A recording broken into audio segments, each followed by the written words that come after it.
NGBNU não para, estamos aqui no mais um episódio do NGBNU Política com ele, diretor Vitor Peixe, fazendo um documentário, né, Preto? Isso. Obrigado por me receber aqui. Valeu.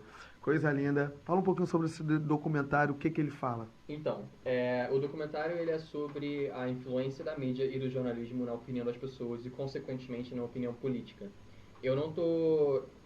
O documentário em si ele é politicamente neutro. Eu não estou fazendo propaganda nem de direita nem de esquerda, porque foi o que eu falei, o foco não é a política, e sim a mídia, o jornalismo e a imprensa. Para atingir essa neutralidade, eu vou entrevistar pessoas tanto da direita quanto da esquerda e do centro também, né, para eu poder ter todas essas perspectivas e todos esses pontos de vista no documentário. Pô, maneiro, gostei. Fala um pouquinho sobre você. Então, sou daqui, sou carioca, nasci em Duque de Caxias, morei na Pavuna, Vila dos Teles, São João de Meriti, e muitos anos foi na Ilha do Governador. Aí eu tive a oportunidade, me mudei para fora do país, foi quando eu comecei a fazer faculdade de cinema. Sempre foi um sonho meu, desde pequeno, quando eu assisti Piratas do Caribe. Pô, maneiro. Piratas do Caribe, Jack aí... Sparrow. Isso, exatamente. Nossa, meu ídolo até hoje. Aí eu fiquei apaixonado por cinema e depois eu descobri que era uma profissão, que eu podia ser um diretor, e eu falei que eu vou fazer. Aqui eu meio que não via isso para o meu futuro, porque eu sempre achei que a área artística no Rio era uma área muito, entre aspas, pobre, sabe? Que eu não ia ter futuro nenhum, mas aí quando eu fui para lá eu lutei muito, trabalhei muito, ralei muito para eu conseguir fazer minha faculdade de cinema e tô terminando agora. Pô, maneiro. Agora de entrevistador para entrevistado, Isso. né? O jogo virou. Pois é. Cara, fala, você se identifica como hoje? Tipo assim, qual o teu partido que mais se identifica assim com você? Cara, então, eu eu comecei ultimamente só a entrar em política foi quando eu criei esse interesse sobre o jornalismo e sobre o tema do documentário. Hoje em dia, cara, eu acho a política um campo muito difícil de você se posicionar, sabe? Eu me peguei vendo opiniões muito positivas dos dois lados, sabe? Concordando com muitas coisas dos dois lados. Então, hoje eu ainda não sei a minha posição política. Tu é meio que neutro, porque também a política, querendo ou não, ela cancela, né? É, Muita gente por poder expor sua opinião. não, Tem. com certeza, mas não é nem isso. Porque eu acho que se a gente viver com medo de cancelamento, a gente não vive, Não vive, isso é sabe? verdade. Eu também acho que se eu tivesse uma opinião política, se eu tivesse uma opinião sobre qualquer coisa, contanto que eu não estivesse machucando outra pessoa por isso, sabe? Não faz sentido eu ter o medo de ser cancelado por ter uma opinião que não machuca ninguém. Você, como cineasta hoje, no governo Lula, como você se sente assim para poder trabalhar e tudo mais? Então, eu não faço ideia, porque foi o que eu falei, eu estou morando fora, então toda a minha perspectiva de trabalho, de possibilidade de trabalho é de lá. É, Quando eu vim pra cá e comecei a andar por aí procurando pessoas para entrevistar, procurando conhecer um pouco mais, eu estou conhecendo agora o campo artístico no Brasil. Então eu tenho uma experiência muito pequena aqui, é uma coisa muito nova esse campo artístico de cinema aqui no Rio, no Brasil, que eu estou conhecendo, sabe? Eu não tinha conhecimento nenhum. Então esse governo Lula em relação ao cinema, eu não faço ideia do que vai acontecer, e até porque eu não sabia nem como era antes e nem como é agora. Muito tempo morando lá fora? Não, até que não, mas eu fui novo. Cara, eu tenho só 22 anos, sabe? É, Então eu fui pra lá com 17. entendi. Eu nunca trabalhei aqui no Rio, nunca trabalhei no Brasil. Isso é uma coisa que a minha mãe também fala muitas vezes, que eu e minha irmã a gente não sabe o que é trabalhar no Mas, Rio. pô, morador de Pavuna, São João de Meriti, já sabe mais como é o campo minado, né? Não, com certeza, com certeza. Minha família inteira é dessa área, assim, mais ou menos, da periferia. A gente cresceu lá. A minha geração e a da minha mãe foi a geração que mais ou menos saiu desses bairros, entendeu? Então eu tenho eu conheço, entre aspas, bastante. Mas o que te fez migrar para os Estados Unidos? Cara, então, foi uma possibilidade mesmo, sabe?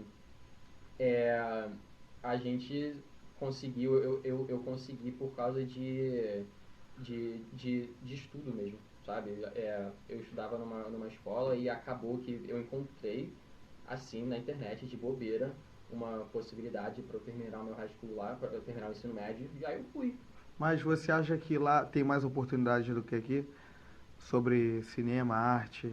Cara, eu ainda acredito que sim, até porque eu não tive a possibilidade de ver outra coisa aqui. Então, a minha mentalidade sobre a possibilidade aqui no Rio ainda é mais ou menos a mesma. Eu ainda acho que lá é muito mais fácil, sabe? Pô, cara, lá eu consigo achar gente contratando, pagando um grupo do Facebook. Tô ligado. Tipo assim, você nesse teu documentário político, você acaba ouvindo vários tipos de opiniões, Sim. tá ligado? De várias classes. Então você Uhum. acaba tendo um raio-x um pouco da sociedade, Sim. né? Em si. Tipo assim, mano, o pessoal mais periférico tem um tipo de visão, o pessoal com, com um nível melhor tem outro tipo de visão. Pra você, como que é isso?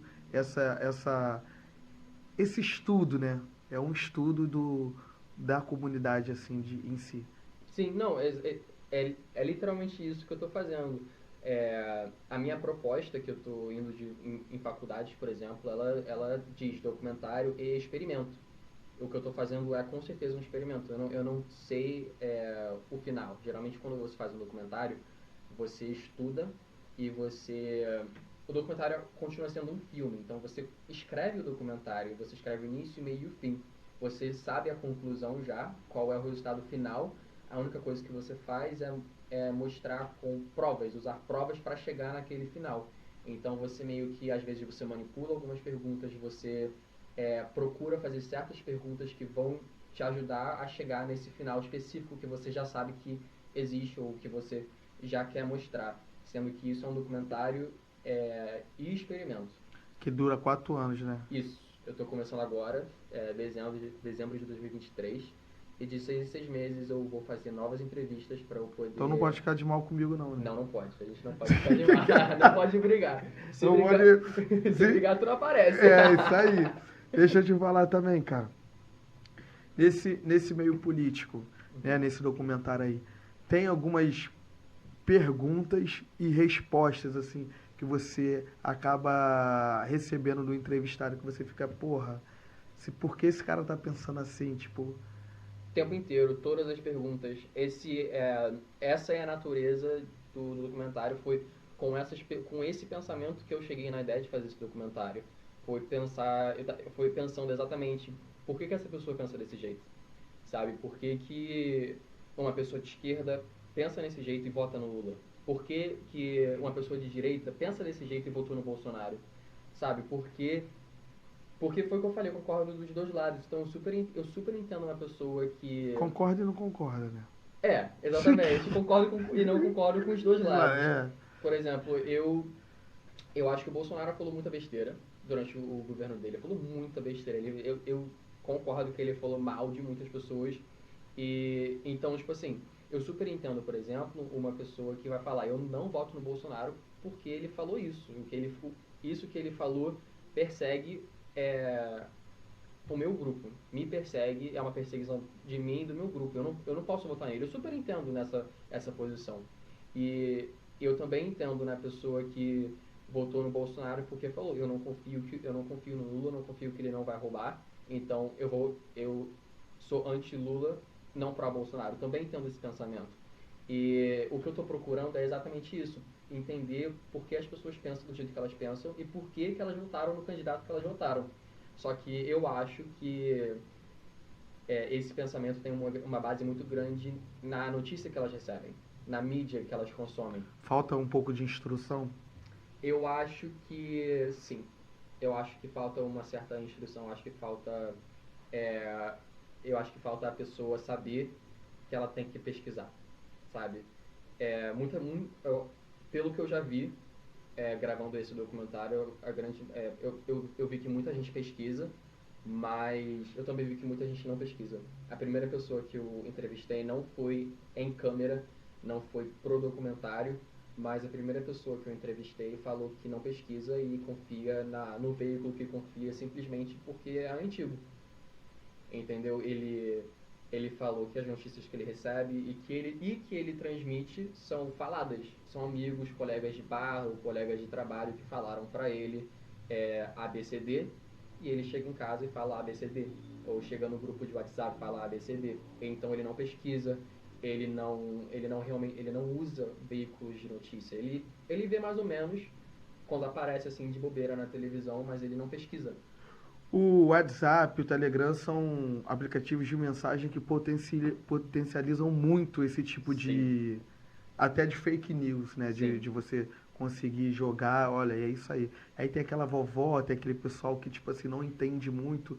E, se tá ali é porque é verdade. O que você entende sobre isso? Fala um pouquinho pra gente aí. Então, E o perigo disso na política, né? você tá usando as minhas perguntas contra mim.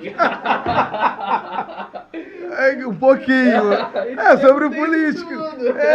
Mas é sobre política. E você, como comunicador, né, e diretor, é bom. Não, tá certo. Justo.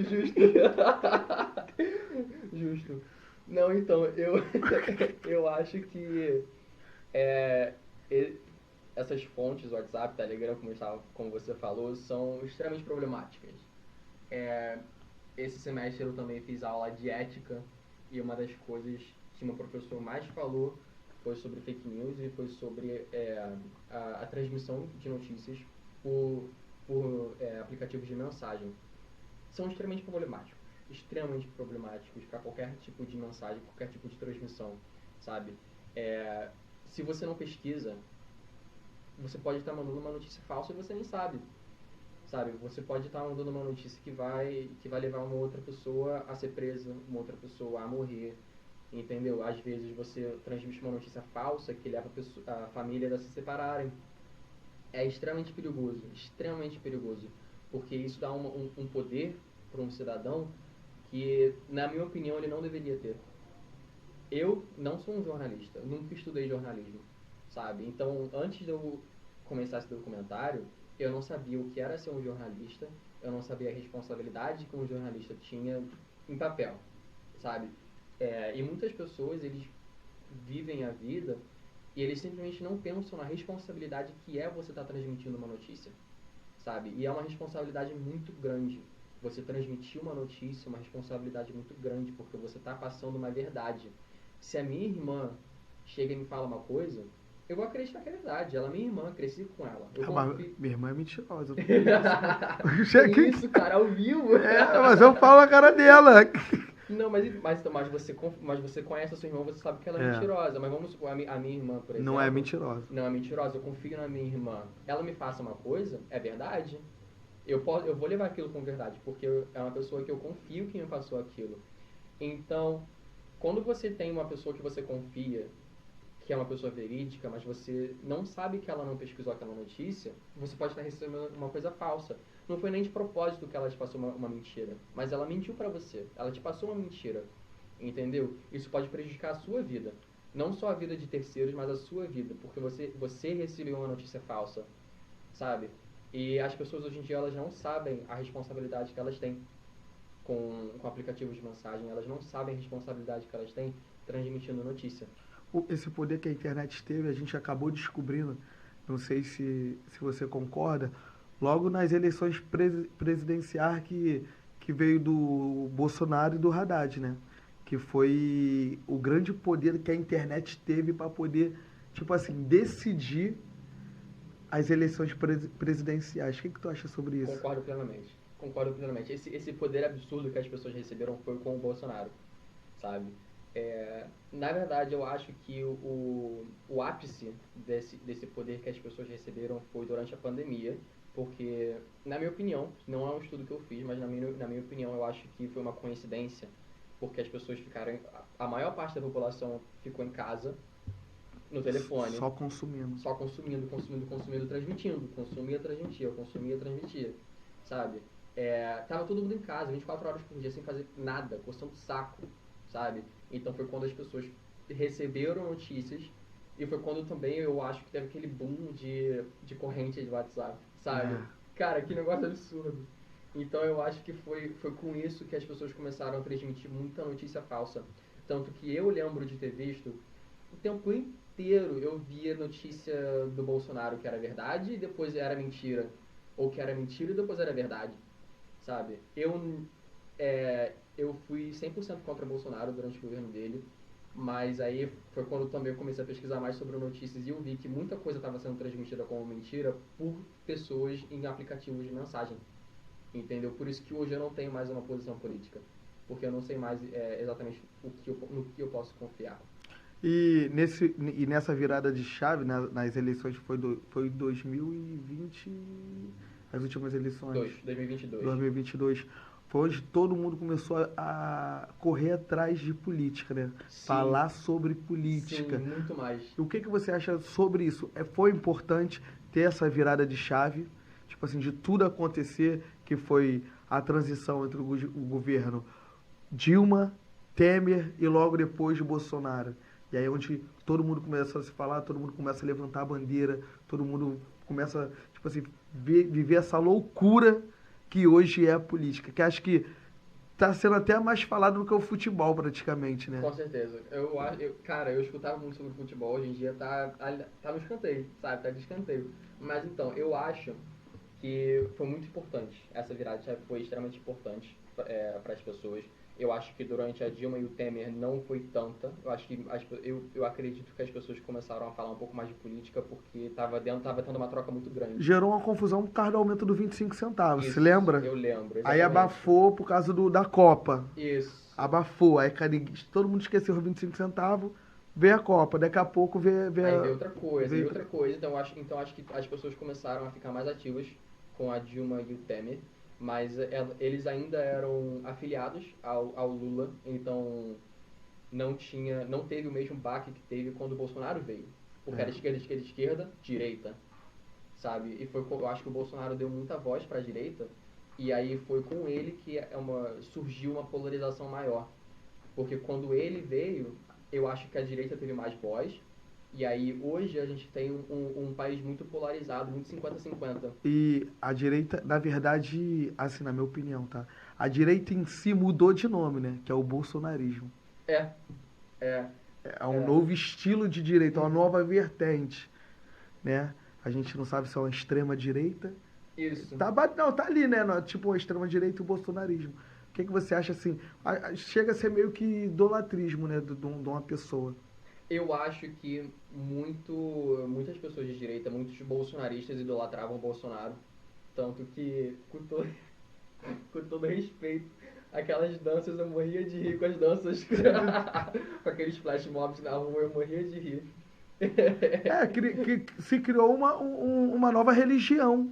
Sim, eu acredito que muitos bolsonaristas viraram realmente fanáticos, eu acredito nisso. Era até um dos motivos de que eu não gostava de jeito nenhum da direita, do bolsonarismo durante o governo dele, porque eu achava que as pessoas estavam muito fanáticas e muito enlouquecidas com isso. A esquerda também tem seus fanáticos, né? Sim. Sim, tipo o extremo de tudo. Tipo, exatamente. O extremo de um, o extremo de outro não é bom pra ninguém, né? Sim. E a gente tava conversando até antes.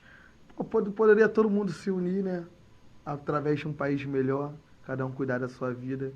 E, cara, imagina um país onde que o poder, deputados vivem do público, né? Que eles ganham da verba pública, mas eles não vivem do serviço público. Você falou disso, é verdade. Né? Tipo, imagina um deputado ter que pegar um ônibus. Imagina um deputado ter que usar um hospital público. Imagina um filho de deputado usar uma escola pública. Seria tudo melhor, né? Eu acredito que... Sua opinião sobre isso? Então, eu acredito que o serviço público precisa muito melhorar. Muito, muito, muito, muito. As escolas públicas, elas estão caindo, sabe? As pessoas não têm educação na escola pública. As pessoas não têm uma boa saúde no hospital público. Hoje a gente vive... A gente que é de favela, a gente vive numa educação pública para fazer a faculdade numa privada, né? Pois é. E aí, já a pessoa que tem mais poder aquisitivo, ela vive na privada e acaba fazendo Pra fazer a pública. para fazer a pública. Mano, olha a controvérsia disso aí. Sim. O que você acha disso? Eu acho que eu acho que o jeito que o nosso sistema público tá meio que construído, sabe, formado para as pessoas, criou uma controvérsia enorme. Eu acho que tá tudo de cabeça para baixo. Não faz o menor sentido você precisar de uma educação privada para você ter uma boa educação, sabe? Muitas pessoas batalham para dar uma educação privada para a pessoa poder fazer uma faculdade pública. Cara, eu não acho que eu não acho que o povo precisaria batalhar. A grande maioria precisa batalhar para ter um ensino particular para depois poder ter um público. Eu acho que tá tudo muito de cabeça para baixo. E o acesso à educação tinha que ser para todos, né? Sim. Eu acho que é uma coisa Acesso muito de educação boa. De qualidade. Isso, porque eu acho que é tudo muito desigual, porque, mano, você vai pegar um moleque aí de 15 anos, o moleque tá trabalhando e tá estudando. Sim. Aqui, na nossa realidade, tô falando realidade de favela, tá ligado? Sim. Às vezes nem se alimentando direito, tá ligado? Então acho que é uma puta de desvantagem. Sim. E aí às vezes o moleque quer muito, então, tipo assim, como ele não teve uma vantagem, gente, eu não tô falando de todo mundo, tem gente que é de favela e faz faculdade pública, show também. Sim. Mas falando da grande A maioria. grande maioria, o que a gente mais vê é isso. A tendência é essa. E chega aí o moleque quer algo a mais, aí ele vai trabalhar. Muitas das vezes o cara já é pai de filho também, porque, né, a educação sexual também é difícil. Também é falha. E aí o cara, ele trabalha e estuda, se virando nos 30. Geralmente tem dois trabalhos também que ninguém mais consegue ver com 1.300. Então, se você me permitir, eu vou entrar no assunto que é polêmico. Pode, vai contigo. Cotas. Eu acho que as cotas não deveriam ser necessárias. Eu acho que hoje em dia elas são, mas eu acho que elas foram feitas necessárias. A cota praticamente foi uma reparação histórica pra gente, né? É mais ou menos isso, mas eu acho que são necessárias hoje, foi como você falou. Isso. Mas não que tinha que ser algo para sempre. Acho que todo mundo tinha que ter acesso. Exatamente, mas eu também não vejo investimento na educação para não precisar de cotas. Sabe? Entendi. Hoje, eu tenho certeza que hoje em dia, se não existir cota, a maior parte das pessoas estaria fazendo esse formado. Mas será que pro sistema é bom ter mais gente instruída? Claro que não. Não é. Na minha opinião, não é. O sistema é uma pirâmide, né? Isso. O governo precisa de pessoas no fundo. É isso aí. Sabe? Mas esse que é um enorme problema. Entendeu? As pessoas... E eu também acredito que a grande maioria das pessoas não vê isso. Sabe? Eu acho que a grande maioria das pessoas não vê que o sistema de cotas não deveria ser uma coisa necessária. Porque eu já perguntei várias vezes para várias pessoas, quando comecei a me interessar sobre política, eu perguntei também sobre o sistema de cotas para várias pessoas e a grande maioria simplesmente começa e termina o pensamento em o sistema de cotas é necessário. Eles não pensam sobre o porquê dele ser necessário ou o que eles esperam do sistema, sabe? E é o que a gente estava falando, o sistema de cotas não deveria ser uma coisa necessária. Hoje ele é, mas a educação tinha que ser acessível a todos, tipo como você fosse ali na escola do lado e se inscrevesse no 2º grau. Exatamente. Exatamente. É você querer estar ali. Isso, não, e eu acho que a educação ela tinha que ser uma educação de qualidade o suficiente para você poder bater de frente com quem não precisa da cota. Mas, sabe, cara, nunca vai ser de qualidade, a gente vai voltar naquilo. Se quem vive do dinheiro público não usa o serviço público, já começa. É tudo estranho. Como que mano, se eu sou um vereador, um deputado, um presidente, e eu não vou aqui no hospital aqui, no Lourenço Jorge, eu vou no Copstar. Tá ligado o que eu tô te falando? Sim. E aí, tipo assim, pra mim, é a mesma coisa, entendeu? Então, mano, acho que por isso que eu falo, enquanto muita gente está debatendo entre esquerda e direita, o sistema tá indo, tá levando. E é muito mais fácil, muito mais válido. Sim. A gente está se matando. Não, com certeza. E eles lucram dessa polarização, eles lucram dessa batalha, dessa luta que o povo tá entre si, sabe? Eles lucram muito dessa guerra civil, entendeu? A única coisa que eu não acho que pessoas desse tipo de cargo deveriam usar o sistema público do mesmo jeito que pessoas do sistema de segurança, por exemplo, policiais e policiais federais, é, por, porque eles correm um certo risco de segurança, entendeu? Porque vamos supor que eu tenho uma opinião, eu estou ajudando o país, sim, mas ainda tem 50% da população que não concorda comigo, eu acabo virando um alvo, porque eu sou uma figura pública agora. Então eu acho que é 50-50. Um hospital público, por exemplo, tinha que ser um hospital público de qualidade para qualquer pessoa entrar, inclusive eles. Mas você também concorda comigo que tem países que políticos usam. Sim, A com Suíça certeza. Você tá entendendo? Talvez seja o que a gente está transformando isso. Entendeu? Se desde o momento a gente fala, mano, se tua opinião gera tanto ódio, caralho, como isso? Aí você tem que ter medo de fazer as coisas e tudo mais pela sua opinião. Entendeu? Então, eu acho que hoje os políticos usarem o sistema público é uma coisa que eu concordo eles não fazerem, mas temporariamente. Entendi. Porque eu acho que hoje em dia o país está muito polarizado. Então, mesmo que, vamos supor que eu sou de esquerda, e aí vem um cara de direita, não o Bolsonaro necessariamente, mas vem um cara de extrema direita, e eu discordo completamente dele, mas ele está levando o país para um lugar melhor, hoje ele corre um risco. Daqui a 4 anos, quando ele provar que ele está levando o país para um lugar melhor e mais pessoas realmente verem que ele é um cara honesto, até esse ponto ele vai correr um risco. Então a Suíça, por exemplo, eu acho que as pessoas já veem que os políticos são políticos mais honestos, que realmente visam ajudar o povo. Mas tu já viu o ponto que você colocou? Eles veem que os políticos são mais honestos, Sim, ao ponto a de honestidade ajudar na o política. povo. Você tá entendendo? Tipo assim, olha o lugar que ele tá colocando, ele tá se colocando perante ao povo que paga o salário dele. Tu tá entendendo? Essa é uma visão também que, pô, querendo ou não, quem falou isso foi o Daciolo no debate, mano. Eu falei, caralho, por que não, mané? Porque a pessoa que vive do serviço público não vive do dinheiro do público, não usa o serviço público. Tipo assim, não, talvez filhos, eu acho ser muito tempo porque a população sim é tóxica, né? Tipo, a criança não tem nada a ver com o pai, né? E o pessoal tá ali. Mas, porra, acho que de outros grandes serviços assim, mano. Não, realmente, faz sentido quando você também vê de um ângulo que um líder tem que ser um líder, não um ditador, sabe? Se o cara, realmente, se o cara é um bom líder, ele vai liderar por exemplo. Ele vai estar lá também com o povo, né? Faz sentido. Ai, obrigado por esse bate-papo, Vitor Peixe. Foi isso, que isso? Achei que ia ter mais. Tem quantos minutos, meu diretor? Meia hora. Aí, coisa linda, é um bate-papo. Senão a gente vai ficar conversando. Eu achei que a gente ia conversar por mais uma hora aqui, eu preparadíssimo. Mas obrigado, quer deixar tua rede social? Assim, com certeza, meu Instagram é Vitor_Peixe_.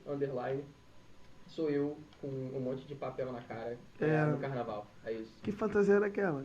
Cara, foi uma fantasia que eu juntei tudo assim de última hora, a gente acordou. Pensei até que era um boi bumbá. Não, cara, eu acordei, bora pro bloco, o que que tem? Foi mesmo, a foto do perfil dele é essa. Aquele chapéu com chifre era do meu primo, eu peguei um tutu da minha irmã que ela usou pra uma fantasia de cupido. Aí eu fui com um short verde fluorescente. Joga pra lua que é sucesso, terminando mais Obrigado, uma LG Política. Valeu.